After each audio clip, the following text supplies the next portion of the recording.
தமிழ்நாடு போராடும், தமிழ்நாடு வெல்லும்.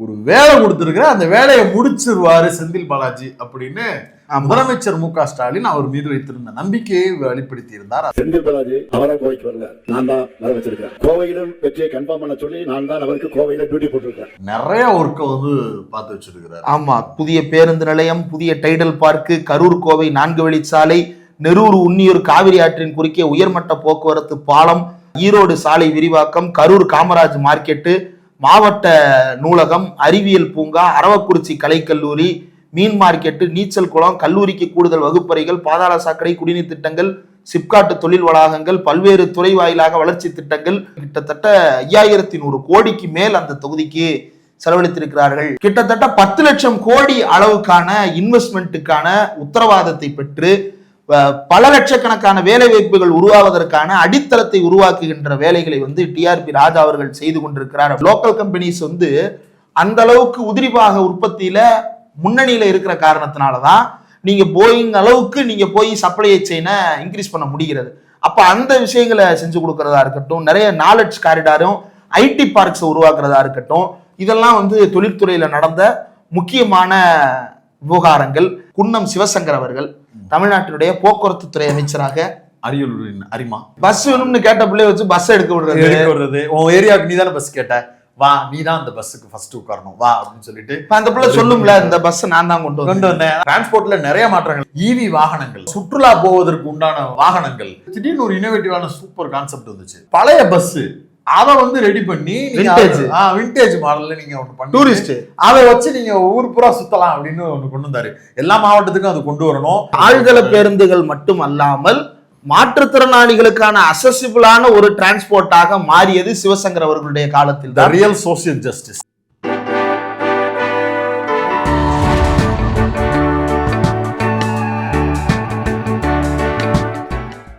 கரூர் தொகுதியினுடைய சட்டப்பேரவை உறுப்பினராகவும் முன்னாள் அமைச்சராகவும் செயல்பட்ட செந்தில் பாலாஜி அவர்களுடைய பணிகள், அவருடைய பணிகள் அப்படின்றதுக்கு முன்னாடி அவருடைய கோயம்புத்தூர்ல நிற்கிறார், கோவை தெற்கு தொகுதியில் போட்டியிடுகிறார். அவர் வர்றாருன்னு தெரிஞ்ச உடனேயே சதுரங்கத்தில் அடுத்த காய்நகரத்தில் என்னவாக இருக்கும் என்பதை தெரிந்து கொண்ட பாஜக, அக்கா நீங்கள் ஓடிவிடுங்கள் என்று கோவை வடக்கிற்கு போய்விட்டார் அக்கா வானதியார். அதாவது வந்ததுக்கு அப்புறம் ஓடுறது வேற, வரப்போறாருன்னு தெரிஞ்ச உடனே தெரிகிறது இருக்குல்ல, அதுதான் ரொம்ப ரொம்ப முக்கியமானது. இல்லைன்னா எதற்காக அவ்வளவு எளிமையாக வெற்றி பெற்ற? இத்தனைக்கு 2வது இடத்துல கமலஹாசன் தான். அவருக்கு போன வாக்குகள் கொஞ்சம் நமக்கு வந்தால் கூட மீண்டும் நமது வெற்றி உறுதி என்ற இடத்தில் இருந்த வானதி அக்கா ஏன் வானுயர பறந்து காணாமல் போனார் அப்படின்றதுக்கு வந்து செந்தில் பாலாஜி அவர்களுடைய வருகை ரொம்ப முக்கியம். இன்னொன்று, செந்தில் பாலாஜி அவர்களுடைய சட்டமன்ற பணிகள், அவருடைய அமைச்சரவை பணிகள் அப்படின்றதையெல்லாம் தாண்டி முதல்ல அவருடைய தியாகம்தான் உன்னை உயர்த்தும் குமாரு அப்படின்ற மாதிரி அவர் அந்த ஜெயிலுக்குள்ள இருந்து வந்த காலகட்டம் கிட்டத்தட்ட 400 நாட்களுக்கு மேலாக. ஆமா, நீதிமன்றத்திலேயே வழக்கறிஞர்கள் வந்து புலம்பினார்கள் எங்கள் கட்சிக்காரரை, அதாவது எங்களுடைய மனுதாரரை பாஜகவில் சேர சொல்லி மிரட்டுகிறார்கள் அப்படின்னு சொன்னார்கள். அப்போ உள்ளுக்குள்ள ஜெயிலுக்குள்ள அவருக்கு எப்படிப்பட்ட நெருக்கடிகள் இருந்திருக்குன்றதை நம்ம யோசிச்சு அப்பயே அவரை போட்டு டார்ச்சர் பண்ணதுனால தானே அவருக்கு. ஆமா, அவருக்கு இதய நோய், ஏற்கனவே இதய நோய்க்கான அறிகுறிகள் இருந்திருக்கிறது. இவங்க படுத்த டார்ச்சர்ல அவருக்கு உடனடியாக அந்த அடைப்பு ரியாக்ட் ஆகி அவருக்கு ஹார்ட் அட்டாக் வந்ததுக்கு பிறகு ஆஸ்பத்திரிக்கு போறதுக்கு கூட முறையாக அனுமதி கொடுக்காமல் அந்த ஒன்றிய அரசாங்கம் அவ்வளவு நெருக்கடிகளையும் குடைச்சலையும் கொடுத்து கொண்டிருந்தது. ஆபரேஷன் தியேட்டருக்குள்ள நாங்க 4 பேர் கண்ணோட நின்றுக்கலாமான்ற அளவுக்கு கொடூர சித்திரவதை. இன்னொன்னு, ஆபரேஷன் முடிஞ்ச உடனே ஆபரேஷன் முடிஞ்சு நாங்க ஜெயிலுக்கு எடுத்துட்டு போலாமா? இதெல்லாம் இந்த பக்கம் நடந்துச்சுன்னா கோர்ட்ல ஒரு விதமா உருட்டினாங்க. ஆமா, இதெல்லாம் என்னப்பா ஒரு தலைவலி தெரியல மாதிரி தேய்ச்சிட்டு நீங்க வாட்டுக்கு வர வேண்டியதானே. அப்ப இதெல்லாம் அந்த காலத்துல ஆஞ்சிவெல்லாம் எப்படி பண்றாங்க, காலையில போயிட்டு சாயந்தரம் வந்துடுறாங்க, நீங்க என்ன பண்றீங்கன்னு நீதிபதியே கேட்கிற அளவுக்கு. ஆமா, ஒரு சூப்பர் நீதிபதிக்கு என்ன, அந்த பெண் நீதிபதி வந்து அடுத்த முறை வந்து இதே போல இறுதி அறுவை சிகிச்சை செஞ்சுட்டு மக்கியானாலே வந்து அங்க உள்ள படுத்துக்கிட்டே கூட அவங்க தீர்ப்பு கொடுப்பாங்க. வாய்க்கு வந்ததை இப்படி எல்லாம் பேசி கொண்டிருந்தார்கள். அந்த அவர் வந்து மருத்துவமனையில இருந்த போதே இவங்க இந்த இடி குரூப்பும் இடிக்கு அப்போது ஒதுக்கப்பட்டிருந்த அந்த பாதுகாப்பும் வந்து திபுன்னு உள்ள நுழைஞ்ச பார்த்த போது ஒரு எம்எல்ஏவும் ஒரு அமைச்சரும் சட்டபூர்வமான விதிகளை விட்டறிந்து வெளியே போகடா சங்கி பயலா அப்படின்னு தடுத்து நிறுத்தி அவருடைய உயிரை மருத்துவ உதவி தேவைப்படும் போது எந்த ரெய்டு வெங்காயமும் இங்க கிடையாது, வெளியே போ அப்படின்னு சொல்லி அனுப்பப்பட்டார்கள்.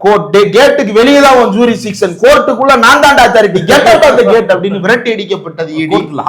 ஹாஸ்பிட்டல்ல தான் நெருக்கடி கொடுத்து வந்தாரு. இன்னொன்னு, அவருடைய வேலை கரூர் செந்தில் பாலாஜி அப்படிங்கறது தனியா நம்ம உட்கார்ந்து சொல்லணும்ன்ற அவசியம் இல்லை. ஆமா, முதலமைச்சரே அக்னாலேஜ் பண்ணியிருக்கிறாரு. சமீபத்துல ஒரு மேடையில் பேசும்போது கூட நான் அவருக்கு ஒரு அசைன்மெண்ட் கொடுத்திருக்கிறேன். கரூர்ல நம்ம வெற்றி உறுதி, கோயம்புத்தூர்ல போன தடவை நம்மளுக்கு வெற்றி வாய்க்கப்படல, இந்த முறை அதை நம்ம ஜெயிச்சு காட்டணும்னு சொல்லி ஒரு வேலை கொடுத்திருக்கிற, அந்த வேலையை முடிச்சிருவாரு செந்தில் பாலாஜி அப்படின்னு முதலமைச்சர் மு.க. ஸ்டாலின் அவர் மீது வைத்திருந்த நம்பிக்கையை வெளிப்படுத்தி இருந்தார். செந்தில் பாலாஜி அவரை கோவைக்கு வரல, நான் தான் வர வச்சிருக்கேன். கோவையிலும் வெற்றியை கன்ஃபார்ம் பண்ண சொல்லி நான் தான் அவருக்கு கோவையில டியூட்டி போட்டிருக்கேன். கரூர் மாவட்டத்துக்கு மட்டும் 5000 கோடி மதிப்பிலான திட்டங்கள் மேற்கொள்ளப்பட்டிருக்கிறது அப்படின்ற செய்தி ரொம்ப ஆச்சரியத்தை ஏற்படுத்தி. நம்ம கிட்ட பேட்டி கொடுத்த கரூருடைய தற்போதைய வேட்பாளர் அவரும் நம்மள்ட்ட இந்த கருத்துக்களை சொல்லி இருக்கிறாரு. அந்த தொகுதிக்கு பிரத்யேகமாக அமைச்சராக இருந்த செந்தில் பாலாஜி அவர்கள் நிறைய ஒர்க்கை பார்த்து வச்சிருக்கிறார். ஆமா, புதிய பேருந்து நிலையம், புதிய டைடல் பார்க்கு, கரூர் கோவை 4 வழிச்சாலை, நெரூர் உன்னியூர் காவிரி ஆற்றின் குறுக்கே உயர்மட்ட போக்குவரத்து பாலம், ஈரோடு சாலை விரிவாக்கம், கரூர் காமராஜ் மார்க்கெட்டு, மாவட்ட நூலகம், அறிவியல் பூங்கா, அரவக்குறிச்சி கலைக்கல்லூரி, மீன் மார்க்கெட்டு, நீச்சல் குளம், கல்லூரிக்கு கூடுதல் வகுப்பறைகள், பாதாள சாக்கடை, குடிநீர் திட்டங்கள், சிப்காட்டு தொழில் வளாகங்கள், பல்வேறு துறை வாயிலாக வளர்ச்சி திட்டங்கள், மாநகராட்சி, நகராட்சி, பேரூராட்சி, ஊராட்சி உள்ளிட்ட பகுதிகளில் வளர்ச்சி திட்டங்கள் கிட்டத்தட்ட 5100 கோடிக்கு மேல் அந்த தொகுதிக்கு செலவழித்திருக்கிறார்கள் அப்படின்னு சொல்லி செய்தி அறிக்கைகளே நிறுவனங்களின் மூலமாக வெளியிடப்பட்டிருக்கிறது. அதே போல அமைச்சராகவும் அவர் கிட்டத்தட்ட அவருடைய மின்சாரத்துறை அமைச்சராக அவர் பணியாற்றிய காலகட்டத்தில் கிட்டத்தட்ட 1 லட்சம் விவசாயிகளுக்கு மேலாக இலவச மின் இணைப்பு கொடுக்கின்ற அந்த பணிகள் எல்லாம் நிறைவடைந்தது. அதே போல ஈவி அப்பதான் உள்ள நுழைஞ்சது. ஈவிக்கான சார்ஜிங் ஸ்டேஷன்ஸ் முதற்கொண்டு எம்ப்ளாய் பண்றதுக்கு வேலைகள் தொடங்கப்பட்டது.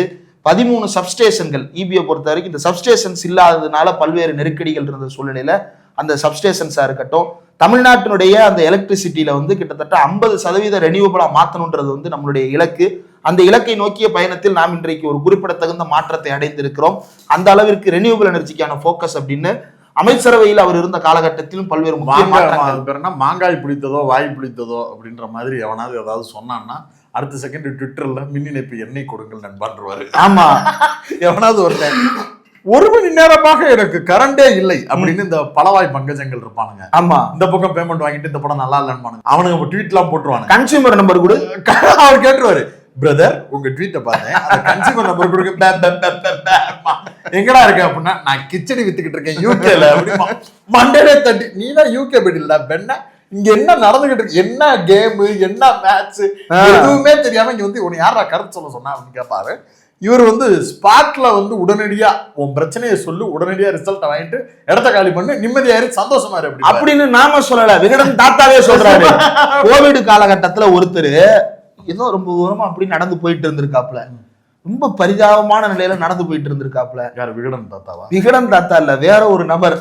அவர் எங்கோ மதுரை பக்கத்துல இருந்து அங்க வேலைக்கு போனவர் போல. கோவிட் காலகட்டத்துல அந்த எடப்பாடி பழனிசாமியுடைய அந்த இருண்ட காலத்தில் என்ன சாப்பாடு சாப்பிடுறது, எங்க போய் சாப்பாடு வாங்குறது, என்ன பண்றது, இப்ப வெளியூர்ல இருக்கிறாரு, ரேஷன் கார்டு கையில இருக்காது, அவர் எங்க போய் சாப்பிடுவாரு? எடப்பாடி சும்மா வாய்க்கு வந்தா பேசுவார், அம்மா உணவுகள் செயல்பட்டன அப்படின்னு. செயல்பட்டது ஒரு சில இடங்கள்ல, செயல்படாதது பல இடங்கள்ல. ஆமா, அப்படி நெருக்கடிக்கு தள்ளப்பட்ட சூழ்நிலையில அவர் வாட்டுக்கு மதுரைக்கு நடப்போம்டா அப்படின்னு ஒரு பக்கத்துல நடத்த ஆரம்பிச்சிட்டாப்ல. பரிதாபமா இருந்ததை பார்த்துட்டு இங்க செக் போஸ்ட்ல ஆளு நிப்பாட்டிட்டாங்க. நிப்பாட்டி எங்க போற? நான் மதுரைக்கு போறேன். மதுரைக்கு எங்க போற? நீ எதுக்கு மதுரை போற? வெளியெல்லாம் அலோவ் பண்ண முடியாது, திருப்பி போ அப்படின்னு சொல்ல அந்த பக்கமா அந்த விகடன் ரிப்போர்ட்டர் பார்த்துட்டு என்ன அங்கே நின்றுகிட்டு இருக்கீங்க, என்ன பிரச்சனை அப்படின்னு கேட்டா, இந்த மாதிரி எனக்கு என்ன பண்றதுன்னு தெரியல, நான் வெளியூர் இங்க பிழைக்கிறதுக்கு வந்தேன், 3 மாசமா பூட்டி வச்சுட்டாங்க, இருந்த காசை பூரா செலவாகி போச்சு, காசே யாரும் கொடுத்தாலும் செலவு பண்றதுக்கு வெளியே கடகண்ணி இல்ல. அவ்வளவு தூரம் விகடனுக்கு எக்ஸ்பிளைன் பண்றீங்க. வாய்ஸ் ஆஃப் காமன்ல இருந்து வந்திருக்கேன்னு சொன்னா அவரே நியூஸ் போட்டுருக்கோம். அதுக்கப்புறம் அந்த ரிப்போர்ட்டர் என்ன பண்ணிருக்கிறாப்புல, அவர் செந்தில் பாலாஜி அவர்களுடைய டீமுக்கு தகவல் சொல்லியிருக்காப்புல. ஏன்னா அவர் கரூர் பகுதின்றதுனால செந்தில் பாலாஜி அவர்களுடைய டீமுக்கு தகவல் சொல்லி செந்தில் பாலாஜி அவர்கள் தன்னுடைய வாகனத்தையே அனுப்பிவிட்டு அவரை மனதில் போய் டிராப் பண்ணிட்டு வர அளவுக்கு அந்த பகுதியில லோக்கலாக கனெக்டடாக இருக்கக்கூடிய நபர். அதே போல ஒரு பெண், கணவனால் கைவிடப்பட்ட பெண், குழந்தைகளோட ஆதரவு இல்லாம நிக்கிறாங்க. மனு கொடுக்குறாங்க, கலெக்டர் ஆபீஸுக்கு போறாங்க, அவங்களுக்கு அரசு வீடு கேட்கறதுக்கு. இது மாதிரியான ஏழை எளியோருக்கு விண்ணப்பத்தின் அடிப்படையில அரசு வந்து கரிசனம் காட்டி கருணை அடிப்படையில ஒதுக்கீடு செய்வதற்கான வழிவகைகள் இருக்கிறது. அந்த அடிப்படையில் அவங்க போய் கலெக்டர் ஆபீஸ்ல கேட்கறாங்க, நடக்கல.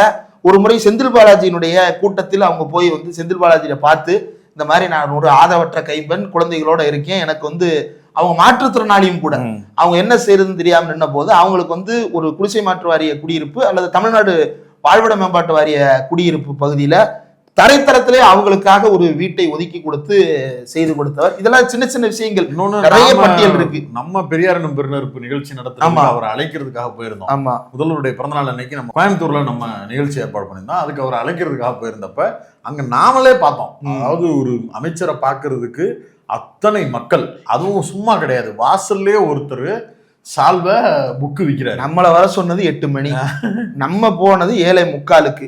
அங்க போனா 7 மணிக்கெல்லாம் வரிசையில நிக்கிறாங்க. அவரும் வந்து நின்ன இடத்துல நிமிஷத்துல ஒரு நொடி கூட உட்காரவே இல்லை. நின்னுக்கிட்டே ஒவ்வொருத்தவங்களையும் வர வச்சு பார்த்து பேசி ஸ்பாட்லயே அவங்களுக்கு உடனடியா அடுத்தடுத்த அப்டேட். ஆமா, இந்த இடம், இந்த உதவி, இந்த விஷயம், இந்த தகவல். உடனே பக்கத்துல ஒருத்தர் கூட 2-3 பேர் நிக்கிறாங்க. ஆமா, கண்ணை காட்டுறாரு, அந்த விஷயத்த சொல்றாரு. அவங்க பக்கத்துல நிக்கிறாங்க. அதாவது ஒரு ஓபி பாக்குற டாக்டர் மாதிரி. ஆமா, பேஷன்ஸ் வர வர டக்குன்னு மெடிசன்ஸ் எழுதி பக்கத்துல ஒரு ரூம்ல போய் ஊசியை போட்டுட்டு டக்குன்னு வெளில போ, பில்ல கூட கிளம்ப அப்படின்னு வரல. அதே மாதிரி இவங்க வந்துட்டு ரைட்டு ஓகே ரிவ்யூ சொல்லிட்டு கிளம்ப. அந்த மாதிரி அவர் வந்து வரிசையா கிட்டத்தட்ட எனக்கு தெரிஞ்சு மட்டும் 500 பேர் இருந்திருப்பாங்க அந்த அமைச்சர் பங்களால. எல்லாரையும் உட்கார வச்சிருந்தாரு, அவர் மட்டும் நின்றுகிட்டே இருந்தாரு. அதுல தேவைங்கிறது அவரே போன் போட்டும் கூட, இவருக்கு போன் போடுங்க, டக்குன்னு போன் எடுத்து அவர் லைனை அவரே பேசுறாரு, அண்ணனே அப்படின்னாரு. விஷயத்தை புரிஞ்சுக்கிட்டாங்க, டக்குன்னு வேலையெல்லாம் முடிச்சுக்கிட்டாங்க. ஆமா, ரொம்ப ரொம்ப பழகுவதற்கு ரொம்ப எளிமையானவர். அதே போல மரியாதை குறைவான ஒரு வார்த்தை கூட அவர் வாயிலிருந்து ஒரு நொடி கூட ரியாக்ஷன் கூட வராது. ஆமா, அதான் பிரச்சனை. சில சமயம் டார்க்கா ரியாக்ட் பண்ணுவாரு. அங்க பெரியார் பெருநெருப்பு மேடல உட்கார்ந்து இருக்கோம், யாரும் பேசி, நீங்களோ இல்ல யாரோ முன்னாடி பேசிக்கிட்டு இருந்தீங்க. பேசிட்டு இருக்கிறத பார்த்துட்டு நான் அவரை பார்த்தேன். அவர் வந்து ஒரு ரியாக்ஷன் கொடுத்தாரு. இதை நான் எப்படி எடுத்து ரியாக்ஷனுக்கு எனக்கு ஒண்ணுமே புரியலையே சார் அப்படின்னு நான் வேற திருன்னு முடிச்சுட்டு இருந்தேன். அவர் பேசும்போது ஒரு விஷயத்த சொன்னார். அந்த விஷயம் இன்னைக்கு வரைக்கும் உண்மை என்பது நிரூபிக்கப்பட்டு கொண்டே இருக்கிறது. ஒரு பையன் சுத்தினான்ல, எழுதி வச்சுக்கோங்கண்ணா, குறிச்சு வச்சுக்கோங்கண்ணா, டைரியில நோட் பண்ணிக்கோங்கண்ணா, நான் சொல்றேன் சொன்னான்ல, அந்த பயலுக்கு இவர் ஒண்ணு சொன்னாரு, நீ எழுதி வச்சுக்கடா. செருப்பு போடாமலா சுத்துற, உன் வாழ்க்கையில தமிழ்நாட்டுல நீ எந்த ஜென்மத்திலையும் செருப்பு போட முடியாதுன்னு சொன்னாரு. அது இன்னைக்கு வரைக்கும் நடந்துகிட்டு இருக்கு. அதுக்கு பயந்து போயே இன்னொரு ஆள் மூலமா செருப்பை நீங்க கட்டாயம் போட்டே அவனு கம்பல் பண்ண வச்சு அந்த மேடையில செருப்பை வாங்கி மாட்டிக்கிட்டு இப்ப ஜாலியா. உலகத்திலேயே ஒரு மேடையில ஒரு மாநில தலைவர் தன்னுடைய கட்சியின் முன்னாள் மாநில தலைவருக்கு ஒரு செருப்பு பரிசு கொடுத்து, அதுவும் புதுசா பாக்ஸ் அப்படின்னு, தம்பி நீங்க இதை ஏத்துக்கணும். ஆமா, நயினார் சொல்லி இருப்பாரு, தம்பி பிரிச்சு இப்படி காட்டுங்க நல்லா இருக்கு. ரிப்போர்ட் தோல்ல அப்படி செருப்பு போட்டுக்கிட்டு சுத்திக்கிட்டு இருக்கிறாரு. தமிழ்நாடு பெரியார் மண் தான் அப்படின்றத அவர் மேடையில பதிவு பண்ணது மட்டுமல்ல, அவருடைய வாழ்க்கையிலையும் இடையில வந்து எவ்வளவு நெருக்கடிகள் அவருக்கு கொடுக்கப்பட்டது அப்படின்னு. இவங்களுக்கு என்னன்னா, செந்தில் பாலாஜி அவர்கள்னால இப்படியான ஒரு கான்ட்ரவர்சியான ஒரு முகமாகவே காட்டப்பட்டு அவருடைய ஐடியாலஜிக்கல் ஃபேஸ வந்து இவனுக்கு பேச மாட்டாங்க. நீங்க வந்து எந்த டாபிக்கை கொடுத்தாலும், எந்த தகவல்களை சொன்னாலும் அது ரிலேட்டடான ஸ்டடி அவர்கிட்ட எப்பவுமே உண்டு. அவருக்கு தெரியாதுன்னு ஒண்ணு கிடையாது. அவர் எல்லாத்துலயும் மாஸ்டரா இருப்பாப்ல. நாம சில நிகழ்வுகள்ல மட்டும்தான் அவரை சந்திச்சிருக்கிறோம். அவர்கிட்ட வந்து ஸ்பாட்ல வந்து ஸ்பார்க் ஆகி சில விஷயங்களை அவர் ஸ்பான்டேனியஸா செய்யறதா இருக்கட்டும், ஒரு விஷயத்தை பத்தி சொல்லும் போது அது கூர்ந்து கவனிக்கிறதா இருக்கட்டும், அது ரிலேட்டடான ஒர்க்கை ஸ்மார்ட்டா முடிக்கிறதா இருக்கட்டும்ன்றது வந்து எக்ஸலண்டா. சும்மாலாம் அவருக்கு வந்து அடுத்தடுத்து இவ்வளவு பெரிய இடங்கள்லாம் கிடைக்க பெறல. அதற்காக டிசர்வ் ஆயிருக்கிறாரு. அவர் நிறைய உழைப்பு அதற்காக செலுத்துகிறார். ஒரு உள்தகவல் சொல்றேன், திமுக தலைவர் வந்து பூத் வாரியாக திமுகவினர் எப்படி வேலை பார்ப்பது அப்படின்னு சொல்லிட்டு ஒரு டாஸ்கை முன்வைக்கிறாரு. மாவட்ட செயலாளர்கள் கூட்டம் நடக்குது, ஒவ்வொருத்தரும் எப்படி பண்றீங்க அப்படின்னு கேட்கிறாரு. அதுல செந்தில் பாலாஜியினுடைய பிரசன்டேஷனை பார்த்து மொத்த பேரும் ஆச்சரியப்படுற அளவுக்கு களத்துல அவர் வந்து ஆர்கனைஸ் பண்ணி வச்சிருக்கிறார். இது மட்டும் இல்ல, அதிமுகவில் இருந்த காலகட்டத்திலேயே களத்தில் வேலை அப்படின்னா அது அந்த அளவுக்கு நேர்மையாக ஒரு வருஷத்துக்கு 365 நாளும் களத்திலே நிக்கக்கூடிய நபர் வந்து செந்தில் பாலாஜி. இன்னொன்னு, அவர் வந்து ஒரு இன்ஸ்டியூட் வச்சிருக்கிறார். அறக்கட்டளை வச்சு அறக்கட்டளை மூலமா டிஎன்பிஎஸ்சி படிக்கக்கூடிய குழந்தைகளுக்கு, யூபிஎஸ்சி படிக்கக்கூடிய குழந்தைகளுக்கு, பேங்க் எக்ஸாம் படிக்கக்கூடிய குழந்தைகளுக்கு இலவச பயிற்சி வகுப்பு நடத்தி ஒவ்வொரு வருஷமும் அதுக்கு ரிசல்ட் காட்டுறாரு. 100 பசங்க, 50 பசங்க, 30 பசங்கன்னு ரிசல்ட் பாஸ் ஆகி போறாங்க. அவங்க எல்லாருக்குமான அரசு வேலைகளை இவர் இன்ஸ்டிடியூட் மூலமா இலவசமா பயிற்சி கொடுக்கும். அவர் ஒருபோதும் அவங்கள பிடிச்சி தலையை பிடிச்சு அமுக்கி காலில் விழுந்து மீடியாவுக்கு முன்னாடி கொண்டு வந்து நிறுத்தினதே கிடையாது, நிறுத்தவும் மாட்டாரு. அப்படி ஏதாவது ஒரு விளம்பரமாவது நீங்க பாத்திருக்கீங்களா? மாணவர்கள் சேரணும் அப்படின்னு அவருடைய படத்தை போட்டாவது பாத்திருக்கீங்க? அப்படி ஒரு செய்தி கூட நிறைய பேருக்கு தெரியாது, வரவே வராது. ஆனா இவரை பத்தி நெகட்டிவா எழுதுறதுக்கு மட்டும் தாத்தாக்கள்ல இருந்து உச்சபட்ச பாரம்பரியங்கள் வரைக்கும் அப்படி அடிச்சு நகட்டி செய்தி எழுதுவானுங்க. ஆனா இந்த ஃபேக்டை மட்டும் சொல்லவே மாட்டாங்க. இதையுமே பத்திரிகைக்காரங்களா நம்ம சொல்றது காரணம் இது ஃபேக்ட். இது வந்து பூசி அவரை வந்து போஷிக்கிறதுக்கு அவரு ஓ அப்படி சொல்றது இல்ல, ஃபேக்ட். நாங்க பார்த்துருக்கிறோம், அதை வந்து ஸ்டேட்மெண்டா சொல்றோம். ஆமா. ஆக அவருடைய வெற்றி அப்படின்றதும் கூட தமிழ்நாட்டினுடைய வளர்ச்சியில ரொம்ப முக்கியமானது. சங்கிகளுக்கு எதிராக அவர் நின்று களமாடி கொண்டிருக்கக்கூடிய பகுதி அப்படின்றது ரொம்ப ரொம்ப முக்கியமானது. கொங்கு மண்டலத்தை குறிவைத்து சங்கிகள் இறங்கி இருக்கும் சூழ்நிலையில் அதற்கு ஒரு தட்டுப்பு அரணா நான் நிக்கிறேன், என்னை தாண்டி தொடரா பார்க்கலாம் அப்படின்னு போய் நிக்கிறது ரொம்ப ரொம்ப முக்கியமான ஸ்டேட்மெண்ட். அந்த பொலிட்டிக்கல் ஸ்டேட்மெண்ட்டுக்காகவே அவருடைய வெற்றி என்பது தொடர வேண்டும். அடுத்ததாக தமிழ்நாட்டினுடைய அமைச்சரவை பட்டியலில் இன்னொரு முக்கியமானவர், தி மோஸ்ட் கான்ட்ரோவர்சியல்னு சொல்லலாம். அந்த அளவுக்கு எப்ப பார்த்தாலும் இவர் டிபார்ட்மெண்ட் மேல வந்து கேள்விகள் வந்துகிட்டே இருக்கும். அந்த அளவுக்கு முக்கியமான டிபார்ட்மெண்ட்டை கையில் வைத்துக் கொண்டிருப்பவர் அமைச்சர் டிஆர்பி ராஜா அவர்கள். எப்ப பார்த்தாலும் டிபேட்டுக்கு போனா இதுதான், எத்தனை எம்ஓயு கையெழுத்து போட்ட, எத்தனை இது கொண்டு வந்த, எத்தனை எம்ஓயு கையெழுத்து போட்ட, எவ்வளவு சொன்னாலும் திரும்ப திரும்ப அதை கேட்டுக்கிட்டே இருப்பாங்க. ஏன்னா அவனுக்கு பதில் கிடைச்சிருச்சு, ஆனாலும் பரவாயில்ல அதை வந்து சும்மாவது கேட்போம் அப்படின்னு கேட்டுக்கிட்டே இருப்பானுங்க. ஆமா, அதை ஒத்துக்கிறதுக்கு மனசு இல்லாதவனுங்க. ஆமா, கிட்டத்தட்ட 970க்கும் மேற்பட்ட எம்ஓயுக்களின் மூலமாக கிட்டத்தட்ட 10 லட்சம் கோடி அளவுக்கான இன்வெஸ்ட்மெண்ட்டுக்கான உத்தரவாதத்தை பெற்று பல லட்சக்கணக்கான வேலை வாய்ப்புகள் உருவாவதற்கான அடித்தளத்தை உருவாக்குகின்ற வேலைகளை வந்து டிஆர்பி ராஜா அவர்கள் செய்து கொண்டிருக்கிறார் அப்படின்றது. நம்ம எல்லாரும் என்ன நினைக்கிறோம்னா, இந்திக்காரனுங்க வந்து கட்டட வேலைக்கு வந்துட்டான், இந்த வேலைக்கு வந்துட்டான், அந்த வேலைக்கு வந்துட்டான்னு சொல்றோம். நம்ம பசங்க பூரா பேரும் பேரலா வேறு வேலைக்கு போயிருக்கிறான் அப்படிங்கிறதையும் நம்ம பேச வேண்டியது இருக்கு. இன்னும் முழுதாக வேலை வாய்ப்பு பிரச்சனைகள், வேலையின்மை திண்டாட்டம், இந்த விஷயங்களை நம்ம அட்ரஸ் பண்ணணுமான்னு கேட்டா பண்ணணும். அதே நேரத்துல இந்த 5 ஆண்டுகளில் கிட்டத்தட்ட 32 லட்சம் வேலைகளை இந்த துறையின் மூலமாக உருவாக்கி கொடுத்திருக்கிறாரு. அது வந்து ஐடில இருந்து பெரிய பெரிய நிறுவனங்கள், கார்பரேட் மாதிரி பல்வேறு நிறுவனங்கள் வந்து அந்த தனியார் வேலை வாய்ப்புகளை உருவாக்கி அதுல பூரா தமிழ் பிள்ளைகளை வேலைக்கு சேர்த்து அந்த பிள்ளைகள் பூரா பேரும் பேங்க்ல படிக்கிறதுக்கு கடன் கொடுக்காது அந்த பிள்ளைகளுக்கு. ஆனா இன்னைக்கு அவங்க வாங்குற சம்பளத்துக்கு வீடு கட்டுறியா லோன் தர்றேன், வண்டி வாங்குறியா உனக்கு லோன் தர்றேன்னு சொல்லி அந்த பிள்ளைகள் மீது இந்த வங்கிகள் 1 லட்சம், 10 லட்சம், 50 லட்சம்னு இன்வெஸ்ட் பண்ற அளவுக்கான ஒரு பொருளாதார சூழலை உருவாக்கி கொடுத்திருக்கக்கூடிய வேலையை ராஜா அவர்கள் செய்திருக்கிறார். அவர் மட்டுமே கிட்டத்தட்ட 1500க்கும் மேற்பட்ட அபிஷியலான முதலீட்டு கூட்டங்களில் கலந்து கொண்டிருக்கிறார். பரவலாக்கப்பட்ட வளர்ச்சி, கிட்டத்தட்ட 33 புது சிப்காட் இண்டஸ்ட்ரியல் பார்க்கு, 7 டைடல் நியோ, ஒரு புது டைடல் பார்க்கு, இன்னும் 2 டைடல் பார்க்கும் 10 நியோ டைடல் பார்க்கும் அடுத்தடுத்து கட்டப்பட இருக்கிறது. ரொம்ப முக்கியமான ஒரு துறையில் முக்கியமான ஒரு வேலையை இந்த 5 ஆண்டுகளில் டிஆர்பி ராஜா அவர்கள் செய்து கொண்டிருக்கிறார் அப்படின்றத நாம பார்க்கிறோம்.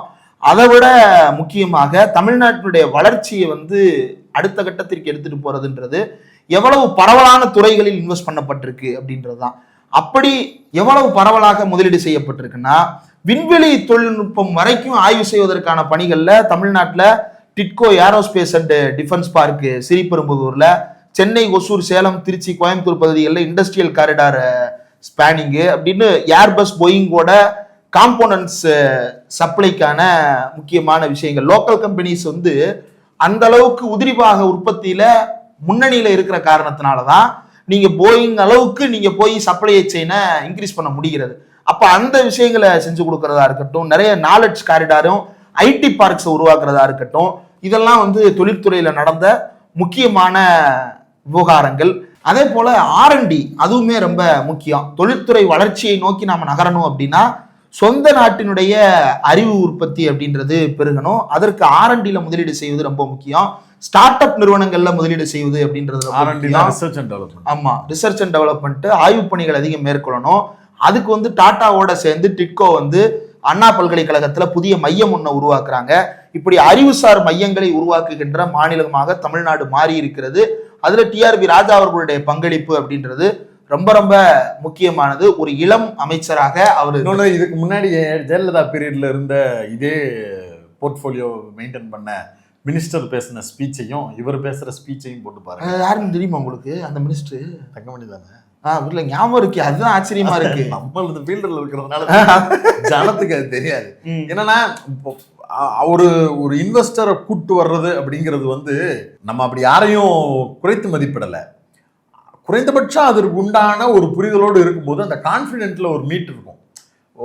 அந்த மாதிரி ஒரு லுக்ல, இந்த மாதிரி ஒரு லாங்குவேஜ்ல, இந்த மாதிரி ஒரு அப்பியரன்ஸ்ல ஒரு விஷயத்த நீங்க அப்ரோச் பண்ணும்போது, இவன் ஊருக்கு வரலாம்டா, ஊர்ல இருக்க அந்த மினிஸ்டரே நல்லா உருத்தா இருக்காண்டா அப்படின்னு அவங்களுக்குள்ள ஒரு கான்வர்சேஷன் வரும். அதை விட்டுட்டு மாண்புமிகு அம்மா புரட்சி தலைவி அப்படின்னு நீங்க பேச ஆரம்பிச்சோம். ஐயோ, அவர் சட்டமன்றத்திலே பாட்டு பாடிட்டு இருப்பாரு.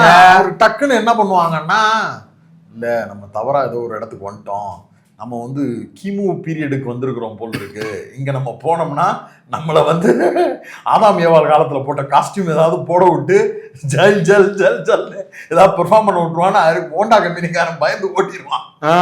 அந்த உரையாடலை உருவாக்குவதற்கு உண்டான ஒரு ஸ்டைலோட ஒரு ஸ்வாகோட வர்றது அப்படின்னா அமைச்சர் டிஆர்பி ராஜா அவர்கள் தான். ஆமா. அப்புறம் எளிய கழக இணையதளத்தில் இருக்கக்கூடிய எளிய உடன்பிறப்புகளுக்காக ஆகப்பெரும் தலைவலி பிடித்த ஒரு டிபார்ட்மெண்டை மேய்த்து கொண்டிருக்கிறார் கட்சி. அது வந்து தாலி அறுப்பு அணி, பல அணிகளை அது மேய்க்க வேண்டும். எப்பா ஐடி விங் உறங்குகிறதா அப்படின்னு ஆகும்னா, ஏன் சார் ரங்கராஜ் பாண்டே வீட்டுல கேதம் இருந்ததுக்கும் ஐடி விங் உறங்குறதுக்கும் என்ன சார் சம்பந்தம்னு கேட்கிற அளவுக்கு எதுக்கு எடுத்தாலும் அடி விழுவாங்க. அதையும் மேய்க்கிற அளவுக்கு ஒரு அந்த உடம்பு எவ்வளவுதான் தாக்கி மேய்ப்பர் அவரே இந்த ட்ரோலையும் ஏத்துக்குவாரு. இவங்க பூரா பேரும் ட்ரோல் பண்ணிட்டே இருப்பாங்க. இதை கட் பண்ணி போட்டா ஷேர் பண்ணுவாரு. ஏன்னா இவனெல்லாம் ஷேர் பண்ணி நம்ம வளர்த்து விடணுமா, இந்த ஐடிக்களுக்கெல்லாம் நம்ம வந்து கவனம் கொடுக்கணுமா அப்படின்லாம் யோசிக்காம நீங்க வந்து ஸ்கிரால் பண்ணுங்க. கடைசியா அவர் போட்ட ஒரிஜினல் ட்வீட் அப்படின்றத விட அவருடைய ரீட்வீட்டும் ரீபோஸ்டும் தான் அதிகமாக இருக்கும். காரணம் என்ன அப்படின்னா, நாம மட்டும்தான் இல்ல, இந்த சமுதாயத்துல எல்லாருக்குமே திராவிட இயக்கம் அறிவை கொண்டு போய் சேர்த்திருக்கிறது. அனைவரையும் நாம் வந்து ஆதரிக்க வேண்டும் அப்படின்னு சொல்லிட்டு அந்த கட்டு ரொம்ப ஃபேமஸ். கழக உடன்பிறப்புனா யாருன்னு நான் நினைச்சேன், ஒரு டீயை குடிச்சிட்டு ஒரு நாள் முழுக்க வேலை பார்ப்பான்டா அப்படின்ற அந்த கட்டு வந்து சும்மா வரலடா திமுக காரே அப்படின்னு சொல்லிட்டு அவ்வப்போது இந்த மொமெண்ட்ஸ் வந்து அவர் வந்து அதிகமா வெளிப்படுத்துவார். சாதாரணமா வரலடா திமுக காரன், பலவீனமான மனம் கொண்டவர்கள் இவங்க இதை பார்க்க கூடாதுன்னு சொல்லுவாங்க. அந்த மாதிரி இங்க வர உனக்கு இது வேலை கிடையாது. நீங்க எங்க போனாலும் அவ்வளவு பேரோட ஐடிக்களை வந்து ட்வீட் பண்ணியிருப்பாரு. அந்த அளவிற்கு எளிய கழக தொண்டர்களாலும் கூட பாசத்தோடு போற்றப்படுகின்றவர் டிஆர்பி ராஜா அவர்கள். அவருடைய பணி இந்த முறை தொழில்துறையில் அவர் இருந்தார். அடுத்த முறையும் எந்த துறையில் இருந்தாலும் அவருடைய அந்த யங் எனர்ஜி அப்படின்றது ரொம்ப தேவை. பிடிஆர் வந்து நிறைய அடையாளப்பட்டுட்டாரு இங்கிலீஷ்ல. பிடிஆர்னா இங்கிலீஷ்ல பொழப்பாரு அப்படின்னு சொல்லிட்டு அண்டர் ரேட்டட் வந்து டிஆர்பி ராஜா அவர்கள். அவரும் வந்து சரளமாக அடி வெளுத்து கட்டக்கூடியவர். கொள்கை அரசியலும் சரி, கள அரசியலிலும் சரி, இரண்டு தளங்களிலுமே சிறப்பாக பணியாற்றக்கூடியவர். அவர் நிற்கக்கூடிய தொகுதியுமே தொடர்ந்து வெற்றி பெறுகின்ற தொகுதி தான். அவருடைய பணிகளும் வந்து தொடரட்டும். அதே போல அடுத்ததாக குன்னம் சிவசங்கர் அவர்கள் தமிழ்நாட்டினுடைய போக்குவரத்து துறை அமைச்சராக அரியலூர் அரிமா இப்போது குன்னம் தொகுதி தான் அவருடைய தொகுதி. தொடர்ந்து போட்டியிடும். அரியலூர் மாவட்டம். இப்ப நீட் விவகாரத்திலிருந்து அவரை பத்தி பேசணும்னா கண்டிப்பா அனிதா விஷயத்த பேசிதான் ஆகணும். ஆமா, அனிதாவுடைய இழப்பின் போது, அனிதாவுக்கான சட்ட போராட்டத்தின் போதும் உறுதுணையாக நின்ற ஒரு நல்ல உள்ளம் கொண்ட மனிதர். ஆமா, அவர் அப்படித்தான் பலருக்கும் அடையாளம். சமீப காலமா நீங்க நீயா நானால வைரலான சில கட்ஸ் எல்லாம் பார்த்திருப்பீங்க. அதில் பேசியவர் தான் அமைச்சர் சிவசங்கர் அவர்கள். அவரு ஒரு டிஷர்ட் போட்டு உட்கார்ந்து இருப்பாரு. யாரும் நினைக்காது நான் ஒரு சிட்டிங் எம்எல்ஏ அப்படி இருக்கும். அவர் உண்மையிலேயே வந்து மக்களோட எப்பவுமே கனெக்டட்ல இருப்பாரு. எழுத்தாளர் திடீர்னு ரவுண்ட்ஸ் வந்துருவாப்ல. ஒரு டிஷர்ட்டை மாட்டிட்டு ஒரு 2 பேரை மட்டும் கூட வச்சுக்கிட்டு பஸ் ஓட்டுற ஆட்கள்கிட்ட வந்து ஏதோ ஒரு வயக்காட்டு பக்கத்துல பஸ் பிரேக் டவுன். அந்த டிரைவர் ஏதோ பிராக் பார்த்துட்டு நிக்கிறாரு. தம்பி தெரிகிறது என்னாச்சு? வண்டி பிரேக் டவுன் சார். என்னப்பா பிரச்சனை sir? Break down sir, wait பண்ணுங்க சார். தம்பி நான் யாருன்னு தெரியல. யாரு? அந்த டிரான்ஸ்போர்ட் மினிஸ்டர் சார். அந்த ஹோட்டல்ல வந்து பஸ் நிறுத்துறாங்கன்னு சொன்னா நீங்க போய் சொன்னீங்கன்னா அவர் எப்படின்னா அவர் நீங்க வந்து ஒரு மினிஸ்டர் அப்படிலாம் அந்த ஃபீலே கொடுக்க மாட்டாரு. அவர் பக்கத்துல போனீங்கன்னா அவரோட உட்காந்து பேசியிருந்தீங்கன்னா, நான் பேசியிருக்கிறேன், ஒரு பக்கத்துல உட்காந்து ஒரு நிகழ்ச்சியில இப்போ ஒன்னா பேசிட்டு இருக்கப்ப நான் என்னுடைய உரை முடிஞ்சிருச்சு, என்கிட்ட உட்காந்து அவருடைய ப்ரொஃபைலுக்கு அவர் என்கிட்ட அதெல்லாம் எக்ஸ்பிளைன் பண்ண அவசியம் இல்லை. அவர் இந்த ஏரியாவில் அவர் செய்த விஷயங்கள், இந்த பகுதி எப்படி இருந்துச்சு, அப்பா காலத்துல எப்படி இருந்துச்சு, இப்ப என்ன நடந்திருக்கு அப்படிங்கிறது எல்லாத்தையும் அப்படியே ஒன்னா ஃப்ளோவா சொல்றாரு. அப்போ அவர் வந்து அந்த பகுதியில் இருக்கக்கூடிய மக்களோடு எப்படி கனெக்ட் ஆயிருந்தா அப்படி விஷயங்கள்லாம் அவரால் சரளமா வரும்ன்றதெல்லாம் ரொம்ப முக்கியம். ஆமா, குன்னத்தின் குக்கிராமம் வரைக்கும் மனப்பாடமாக வைத்திருக்கு. அதே மாதிரி அவரு சூப்பரா சில வேலைகள்லாம் பார்ப்பாரு. அவர் ஏதாவது ஒரு விஷயம் ஓப்பனிங் நடக்க போகுது அப்படின்னா பக்கத்துல இருக்க குழந்தைங்களை கூப்பிட்டு வந்து அதை ஓபன் பண்ணுவோம். அந்த குழந்தை பேரையே அந்த லைப்ரரிக்கு வச்சு விடுறது. நீ தானே கேட்ட, நீ தான் திறந்து வைக்கணும் அந்த இடத்த, தர உன் பேர் தான் இது அப்படின்னு சொல்லி பஸ் வேணும்னு கேட்ட பிள்ளைய வச்சு பஸ் எடுக்க விடுறது. உன் ஏரியாவுக்கு நீ தானே பஸ் கேட்ட, வா நீ தான் அந்த பஸ்ஸுக்கு ஃபர்ஸ்ட் உட்காரணும் வா அப்படின்னு சொல்லிட்டு அந்த பிள்ளை சொல்லும்ல, இந்த பஸ் நான் தான் கொண்டு வந்தேன், அந்த பஸ்ஸுக்கு ஒரு பிரச்சனை, அந்த பார்க்ல ஒரு தாத்தா என்னை வந்து திட்டினாரு, அது மாதிரி அந்த பாப்பா சொல்லும், சீட் என்ன கடன் ஆடுது, டிரைவர் என்ன மாத்துங்கண்ணே இல்லாட்டி அமைச்சர்கிட்ட சொல்லிடுவேன். அந்த உரிமையை பூராத்தை எளிய மக்கள் கிட்ட கொண்டு வந்து கொடுக்கக்கூடிய மகத்தான ஒரு நபர்.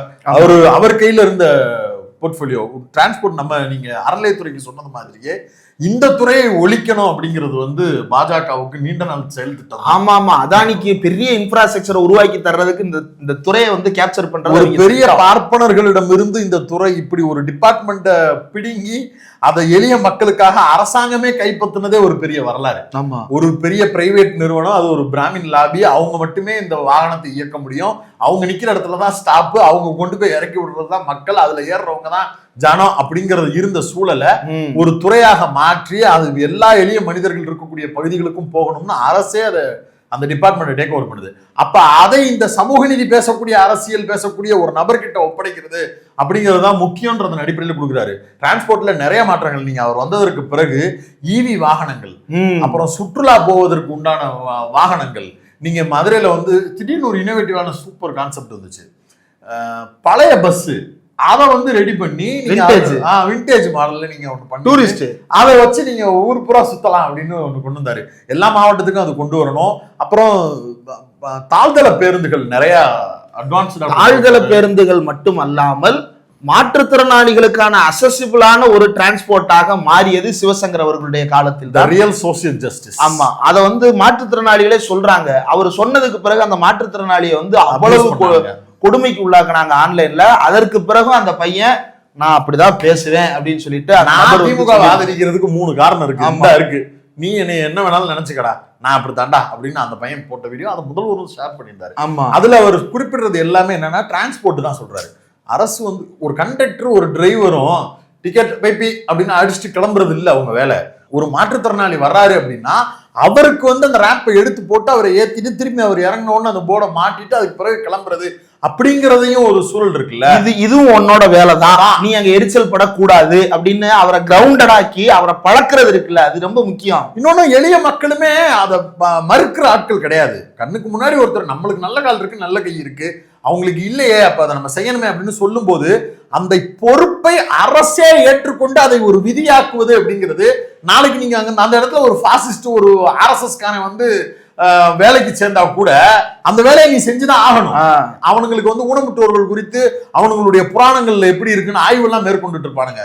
அந்த சோழி எல்லாம் இங்க இருக்க கூடாது, எடுத்து போட்டா எடுத்து போடுறா அப்படின்னா எடுத்து போட்டா இங்க ஊனம் கிடையாது, இங்க மாற்றுத்திறன் தான் அப்படின்ற பதிவு பண்ணணும்ல. அதே போல சில விஷயம் தெரியாத தற்கூறிகளுக்கு பஸ்ல ஏறின உடனே என்ன நடுவில் இவ்வளவு கேப் விட்டு வச்சிருக்காங்க, இங்க 2 சீட்டை போட்டா 4 பேர் உட்காரலாம்னு சில பேர் நிப்பாங்க. அது மாற்றுத்திறனாளிகள் போய் உட்கார்றதுக்காக வீல் சேர் அக்சசிபிளா இருக்கணுன்றதுக்காக ஏறின உடனே பேக்கோ ஃப்ரண்டோ எதுல ஏறினாலும் ஏறின உடனே அங்கனக்குள்ள கொண்டு போய் அவங்க உட்கார்றதுக்காக வைக்கப்பட்டிருக்கிற இடம். அதே மாதிரி இப்போ ஃபெஸ்டிவல் டைம்ஸ்ல எல்லாம் பஸ்ஸை வந்து இன்க்ரீஸ் பண்ணிட்டு, ஆமா, அதாவது ஒரு அமைச்சர் வந்து தலைமறைவாயி நீ கேள்விப்பட்டிருப்ப, ஸ்பாட்டுக்கு வந்து எங்க நீ என்ன நீ கேள்வி கேட்க வாங்கடா வாங்கடா அப்படின்னு சொல்ற அமைச்சரை பார்த்திருக்கியா? அவர் வருவாரு Deepavali, Christmas, new year, Pongal, இந்த டைம்ல எல்லாம் பஸ் அதிகம் தேவைப்படுது, அமைச்சர் இருக்கிறாரா இல்லையா, அந்த துறை செயல்படுகிறதா இல்லையான்னு எவனாவது ஒருத்தன் கேட்டானா டக்குன்னு சொல்ற கை வச்சு நான் இங்கதான்டா இருக்கேன். சார் என்ன நடக்குது இந்த நாட்டுல, அமைச்சரே இல்லையா தம்பி, என்ன சார் நான் தான்ப்பா அப்படின்றாரு. நீ என்ன உனக்கு பிரச்சனை என்ன? நான் சென்னை போகணும், நான் மதுரை போகணும், அது அடுத்த பிளாட்ஃபார்ம்ல இருக்கு அங்க போடா. எந்த நீ ஏதோ கோயம்புத்தூர் பக்கம் போக வேண்டிய பஸ் இருக்க இடத்துல வந்து மதுரை பஸ்ல 1 மணி நேரம் பக்கத்துக்கு போடாது அப்படின்னு சொல்லக்கூடிய நபர் அவரு திடீர்னு பிரைவேட் பஸ்ஸுக்குள்ள எல்லாம் ஏறிடுவாரு. என்னம்மா எவ்வளவு ரேட்டு கேட்டாங்க, என்ன ப்ரோ எவ்வளவு கேட்டாங்க, 1000. நீங்க யாரு? நான் தான் எவ்வளவு கேட்டாங்க உனக்கு? 1000 ரூபாய் தானே கேட்டேன். கட்ட கம்மியா தானே இருக்கு, ஒன்றும் பிரச்சனை இல்லை சார், ஒன்றும் பிரச்சனை இல்லை சார். அப்புறம் கீழே இறங்கும்போது வான் பண்ணிட்டு போவாரு, ரேட்டு கிட்டு கூட கேட்கறோன்னு தெரிஞ்சுன்னா சரியா இருக்காது அப்படின்னு சொல்லிட்டு போயிடுவாரு. அப்படிப்பட்ட ஒரு முக்கியமான ஒரு நபர். ஆமா, பேருந்து போக்குவரத்து துறையில நிறைய மாற்றங்கள். குறிப்பா சென்னையில எல்லாம் ஏசி பஸ் கொண்டு விடும்போது எதுக்கு ஏசி பஸ் எல்லாம், நார்மல் பஸ் எப்படி இருக்குன்னு தெரியுமா? ஏசி பஸ் இன்னைக்கு அவ்வளவு பேர் பயன்படுத்துறாங்க. ஆமா, அது தேவைப்படுது. ஏன்னா ஒரு ஏரியால இருந்து இன்னொரு ஏரியாவில் போறதுக்கு 5 நிமிஷம் நடந்து போனாலே ஆகுது. ஆனா பஸ்ல போனா 10 நிமிஷம் ஆகுது அப்படிங்கிற கணக்கெல்லாம் இருக்கு. நடக்க முடியாதவங்க பஸ்ல போறாங்கன்னா ஏசி இருக்கட்டும்னு நினைப்பாங்க. எல்லா தட்டு மக்களும் எல்லா வர்க்க மக்களும் பயணப்படுத்துவதற்கு அப்படிங்கிறது வந்து அரசு போக்குவரத்து இருக்குன்றதே ஒரு பாசிட்டிவ். இன்னொன்னு அது அன்அஃபோர்டபுள்லாம் கிடையாது. இப்ப ரயில்வேல ஃபர்ஸ்ட் கிளாஸ்னு ஒண்ணு இருக்கும், அந்த டிக்கெட் எல்லாம் சும்மா எடுக்க முடியாது. ஆமா, நார்மல் டிக்கெட் 5 ரூபா இருக்கும், அது 160 ரூபா 170 ரூபாய்க்கு வித்துட்டு இருப்பாங்க ஃபர்ஸ்ட் கிளாஸ் டிக்கெட். இங்க அப்படி கிடையாது இல்ல.